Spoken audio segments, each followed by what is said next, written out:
Hello everyone. Risk classes के YouTube channel में आपका स्वागत है। जैसा कि आपको पता है, हमारा लाइब्रेरी साइंस का क्लास चल रहा है। उसमें हम क्या पढ़ रहे थे? एसोसिएशन पढ़ रहे थे। तो हमारा जो नेक्स्ट एसोसिएशन है ना, वो एस्लिब है। तो आइए एस्लिब के बारे में हम चर्चा करते हैं। ये थोड़ा छोटा टॉपिक है, हम इसे बहुत जल्द कंप्लीट कर लेंगे। हम क्या कर रहे हैं, हम थोड़ा फास्ट फॉरवर्ड में पढ़ रहे हैं क्योंकि हमें 5 यूनिट कंप्लीट करना है। तो हम क्या करेंगे, हम इसे थोड़ा फास्ट फॉरवर्ड में पढ़ लेते हैं। ठीक है, सबसे पहला जो सवाल आपके एग्जाम में बनेगा ना, ठीक है, कि एस्लिप का फुल फॉर्म क्या है। एस्लिप का फुल फॉर्म क्या है, पहले इसको जान लेते हैं, तब फिर हम इसका फुल फॉर्म ये सब पढ़ाएंगे। पहला इसका जो पूरा नाम है ना, एसोसिएशन फॉर इंफॉर्मेशन मैनेजमेंट। क्या है? Association for information management. ठीक है, पहले इसका ये नाम नहीं था, इसका पुराना नाम कुछ और था जब ये बना था। ठीक है, इसका नाम था association for special libraries and information bureau, जिसको एस्लिप बोलते हैं। तो अगर एस्लिप का फुल फॉर्म पूछे आपको तो क्या हो सकता है? एसोसिएशन हो सकता है, ठीक है, फॉर स्पेशल स्पेशल, ठीक है। उसके बाद आपका लाइब्रेरीज इंफॉर्मेशन और ब्यूरो, मतलब ये association for special library information bureau. इसका नाम जो है ना 1983 में चेंज कर दिया गया। 1983 में इसका नाम एसोसिएशन फॉर इंफॉर्मेशन मैनेजमेंट कर दिया गया। तो आपका पहला जो सवाल एग्जाम में बनेगा, एसोसिएशन एस्लिप का नाम कब चेंज किया गया? तो आप कब बताओगे? एस्लिप का नाम चेंज किया गया 1983 में। कब किया चेंज किया गया? 1983 में। उसके बाद सवाल ये बनेगा कि उसका स्थापना कब हुआ? तो आप क्या बताएंगे? 1924 में। क्या बताएंगे? 1924 में। उस समय उसका नाम क्या था? ठीक है, तो आप बताएंगे association for special library and information bureau. आगे चलते हैं, इसका मुख्यालय कहाँ है? तो इसका मुख्यालय बिंगले यूके में है। कहाँ है?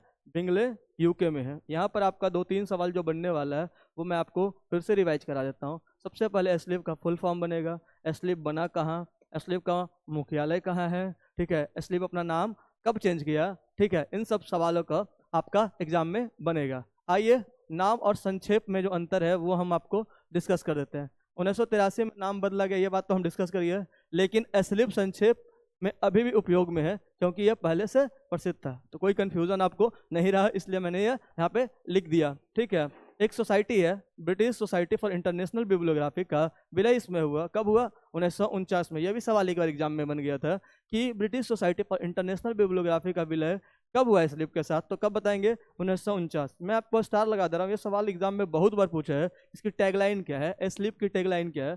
तो आप क्या बताएंगे? स्लिप की जो टैगलाइन है वो है मैनेजिंग इंफॉर्मेशन। क्या है? Managing information. ठीक है, ये आप इसको एकदम याद कर लीजिएगा, जो एग्जाम में बार बार ये पूछता है कि एस्लिप का फुल फॉर्म और एस्लिप का टैगलाइन क्या है। ठीक है, फाउंडेड बाय किसके द्वारा बनाया गया? आर सटन एंड जे पियर्सी के बार बनाया गया। ठीक है, तो इसका अब उद्देश्य क्या क्या है, इन बातों पे भी हम डिस्कस कर लेते हैं। ठीक है, सभी क्षेत्रों में ज्ञान और सूचना के समन्वित और व्यवस्थित उपयोग को बढ़ावा देना। ठीक है, सभी क्षेत्रों में ज्ञान, मतलब ऐसा नहीं है कि किसी पार्टिकुलर क्षेत्र में, सभी क्षेत्रों में ज्ञान और सूचना के समन्वित और व्यवस्थित, मतलब अरेंज करके उपयोग को बढ़ावा देना। नेक्स्ट क्या है इसका? सूचना प्रबंध के माध्यम से, मतलब इंफॉर्मेशन मैनेजमेंट के माध्यम से, इंफॉर्मेशन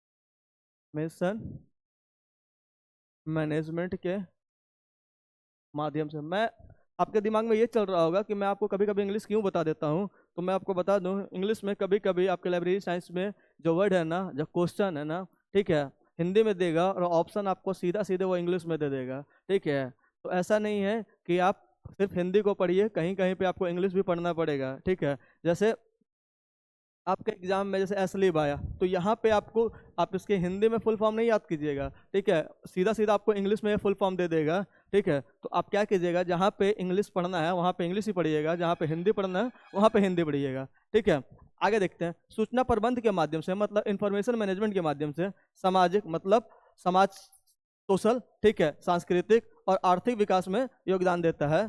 मतलब एक बात आप याद रखिएगा, ठीक है, एक ट्रिक मैं देता हूँ, जहाँ जहाँ इक आ जाए, ठीक है, जहाँ जहाँ इक आ जाए वहाँ पे एसोसिएशन जो है ना, ठीक है, एसोसिएशन है ना काम करेगा, जैसे सामाजिक, आर्थिक, ठीक है, सांस्कृतिक, इस टाइप चीज़ों में जो है ना, ठीक है, जितने भी एसोसिएशन है ना सब काम करते हैं, ठीक है। जैसे यूनेस्को भी सामाजिक रूप में काम करता है, सांस्कृतिक रूप में काम करता है, ठीक है, और आर्थिक रूप में भी सहायता करता है। आगे चलते हैं। उम्मीद करते हैं यहाँ तक आपको समझ आया होगा। अगर आपको समझ आ गया तो आप इसका क्या लीजिए, स्क्रीनशॉट ले लीजिए।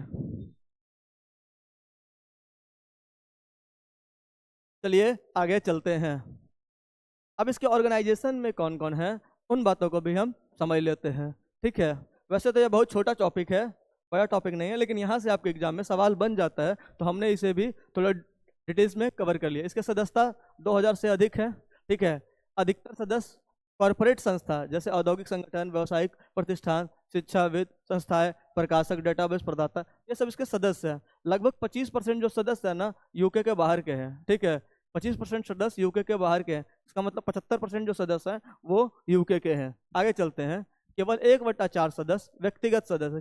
कैसा सदस्य है? इंडिविजुअल सदस्य, मतलब मतलब इंस्टीट्यूशन नहीं है, इंडिविजुअल लोग 1/4 है। मान लीजिए कि अगर 100 लोग हैं तो उसमें 25 लोग क्या हैं? इंडिविजुअल हैं। इसकी क्षेत्रीय शाखा कहाँ है, ठीक है, तो वो बात को भी हम देख लेते हैं। और स्कॉटलैंड, नॉर्थ ऑफ इंग्लैंड और मिडलैंड्स में है, ठीक है। इसके विषय समूह में क्या क्या है उन बातों को भी हम देख लेते हैं।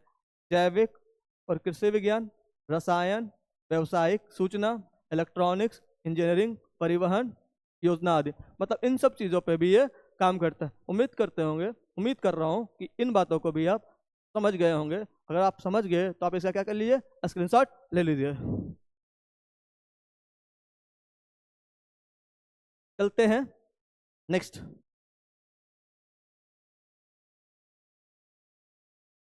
इसके प्रबंधन गतिविधियां क्या क्या है उन बातों को भी हम डिस्कस कर लेते हैं। इसकी एक्टिविटीज क्या है। प्रबंधन संसाधन के रूप में काम, मतलब मैनेजमेंट रिसोर्स रोल क्या है। 1985 में इन्हें रिसर्च का जो काम है इन्होंने बंद कर दिया। एस्लिम ने इन कामों को 1985 में बंद कर दिया। कब बना था ये? 1924 में बना था। 1985 तक जाते जाते ये अपना रिसर्च का काम बंद कर दिया। अब किस पे इसका ध्यान केंद्रित है? सूचना सेवाओं पे है, ऑनलाइन सूचना पुनर्प्राप्ति प्रणाली पे है, मतलब रिट्राइबल पे है, इंफॉर्मेशन रिट्राइबल पे है, मतलब लाइब्रेरी ऑटोमेशन पे है, नेटवर्किंग ऑनलाइन पे है, ठीक है। आपके एग्जाम में जब हम आगे पढ़ेंगे, ठीक है, आईसीटी, यहाँ पे आपको 2 वर्ड मिलेगा, ठीक है, लैन और वैन, ठीक है। तो इसका मतलब होता है, लैन का मतलब होता है, मैं आपको बता देता हूँ, इसका फुल फॉर्म आपके एग्जाम में पूछ देगा, लोकल एरिया नेटवर्क, ठीक है, वाइड एरिया नेटवर्क। आप मुझे कमेंट बॉक्स में मैन का फुल फॉर्म बताइएगा, MAN का फुल फॉर्म बताइएगा। आगे चलते हैं। सॉफ्टवेयर अनुप्रयोग, मतलब सॉफ्टवेयर एप्लीकेशन, ठीक है। आगे चलते हैं। सूचना संसाधन प्रबंधन, ठीक है, ये सब इसका क्या है। अब इस पे इसका ध्यान केंद्रित है। किसका ध्यान केंद्रित है? तो एस्लिप का, ठीक है। आगे चलते हैं। पुस्तकालय संग्रह में क्या क्या है इसके पास? 20,000 से अधिक वॉल्यूम है। कितने हैं? 20,000 से अधिक वॉल्यूम है। आगे चलते हैं। सूचना विज्ञान और प्रलेखन से संबंधित पत्रिका इसके पास है, ठीक है। विशेषक क्या क्या कहते हैं? विशेषक अनुवादकों और अनुक्रमणिका की रजिस्ट्री के बारे में बात करते हैं।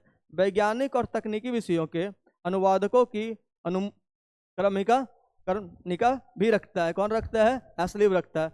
सम्मेलन भी करवाता है, संगोष्ठी भी करवाता है। इन बातों को भी हम देखते हैं। विशेषक समूह समय समय पर क्या करते हैं? सेमिनार करते हैं, स्टडी सर्कल करते हैं, सम्मेलन करते हैं आदि का आयोजन करते हैं। आगे चलते हैं, ठीक है।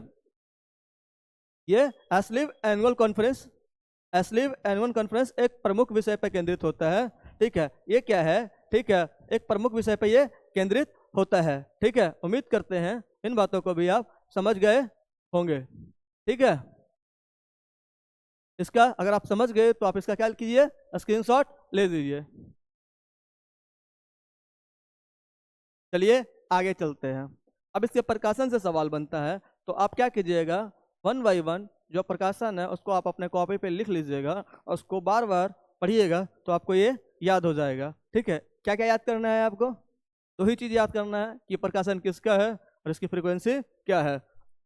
ज़्यादा क्या है? ज़्यादा तो नहीं है, फिर भी आप याद कर लीजिए। जैसे जैसे एस्लिब लिखा हुआ है तो इससे तो आप कंप्लीट समझ जाइएगा कि एस्लिब का है। इसमें आपको क्या याद करना है इसमें बस ये याद करना है, जो जहाँ जहाँ स्लिप लिखा रहेगा वहाँ वहाँ पे तो आपको पता ही चल जाए कि ये स्लिप का है, ठीक है। उसकी क्या याद करना है, फ्रिक्वेंसी याद कर लेना है। जैसे स्लिप प्रोसीडिंग, यहाँ पे आपको क्या याद करना पड़ेगा कि यह मासिक है, ठीक है, कैसा है, मंथली है। स्लिप बुक लिस्ट, ये भी मंथली है, ठीक है। स्लिप इंफॉर्मेशन, ये भी मासिक है। स्लिप न्यूज लेटर क्या है, मासिक है। इंडेक्स टू थीसिस, ये आपको दोनों याद करना पड़ेगा। ये किसका है, तो ये वार्षिक है। और कौन प्रकाशन करता है, स्लिप प्रकाशन करता है। जनरल ऑफ डॉक्यूमेंटेशन, ये कैसा है, त्रैमासिक है। इसका प्रकाशन कौन करता है, स्लिप करता है। नेटलिंक वर्ष में 3, ठीक है। आगे चलते हैं। Program news of news of computers in libraries, ठीक है। ये कैसा प्रकाशन है, त्रैमासिक प्रकाशन है, ठीक है। ये इसकी फ्रीक्वेंसी क्या है, त्रैमासिक है। आगे चलते हैं। Fourth coming international scientific and technical conferences, ये कैसा है, ये भी त्रैमासिक है। आगे चलते हैं।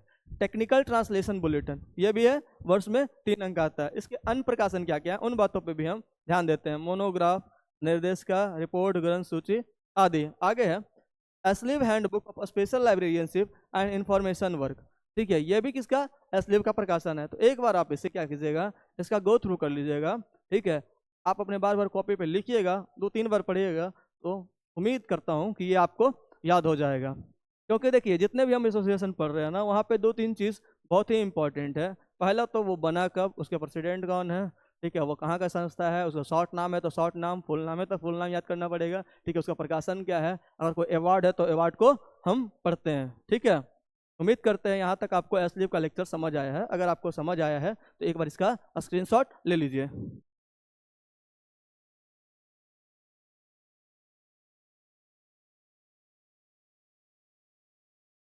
चलिए, अगर आप इसका स्क्रीनशॉट ले लिए हैं तो मैं आपको बता रहा हूँ, ठीक है। आपके लिए एक सुनहरा अवसर ये है कि अगर यूनिट 1 खत्म हो जाएगा तो यूनिट 1 से हम कम से कम 500 से 600 क्वेश्चन जो मैराथन में हम लेके आएंगे, तब तक के लिए आप इसे पढ़ के रखिए। और आप देखिएगा, अगर आप पढ़ के रखे हैं तो उस मैराथन से आपको कितना क्वेश्चन बन जाता है। अगर बन जाता है तो अच्छी बात है, नहीं बनता है तो फिर से आप इसको रिवाइज कीजिए बार बार, ठीक है। कुछ क्वेश्चन तो मैराथन में नया होगा, ठीक है, वो तो अगर आपसे नहीं बनता है तो कोई बात नहीं। अगर जो मैंने अपने लेक्चर में दे रखा है अगर उससे छूट रहा है, इसका मतलब कहीं ना कहीं आपने नोट्स से नहीं पढ़ा है, लेक्चर से नहीं पढ़ा है। तो उम्मीद करते हैं आप लेक्चर से पढ़ रहे होंगे। मैंने अपने पीडीएफ मैं अपने टेलीग्राम ग्रुप में पीडीएफ डाल दिया है, वहाँ से आप जाके पीडीएफ को भी पढ़िए, ठीक है। और एक चीज़ और मैं आपको बता दूँ, ठीक है, अगले कुछ दिनों में, ठीक है, मैं आपको जितने भी स्टेट है वहाँ का जो सेट का पेपर है, ठीक है, उसको मैं डिस्कस करूँगा। जैसे महाराष्ट्र सेट का जो पेपर है उसको डिस्कस करूँगा, ठीक है, आसाम सेट का डिस्कस करूँगा, ठीक है। मतलब जितने भी लाइब्रेरी साइंस है मोस्टली मैं अपना टारगेट लेके चल रहा हूँ कि कम से कम 50-60 जो है ना वो मैं डिस्कस करूँगा। पर डे एक सेट डिस्कस करूँगा जिसमें 50 क्वेश्चन वाला होगा। मैं 50 क्वेश्चन प्रीवियस ईयर का जो एग्जाम में पूछा हुआ क्वेश्चन है, ठीक है, मैं आपको क्वेश्चन हिट करने का भी तरीका बताऊंगा कि हो सकता है आपको वो चीज़ नहीं आ रहा हो, और मैं बताऊंगा कि उसको कैसे हम हिट करते हैं क्वेश्चन को नहीं जानते हुए भी, तुक्का भी हमारा सही चला जाएगा, ठीक है। तब तक के लिए आप वेट कर लीजिए, मैं ज़्यादा दिन नहीं आपका इंतजार कराऊंगा, 2-3 दिन के अंदर से मैं वो सेट चालू करने वाला हूँ। तब तक के लिए आप मेरे साथ बने रहिए। Thank you very much.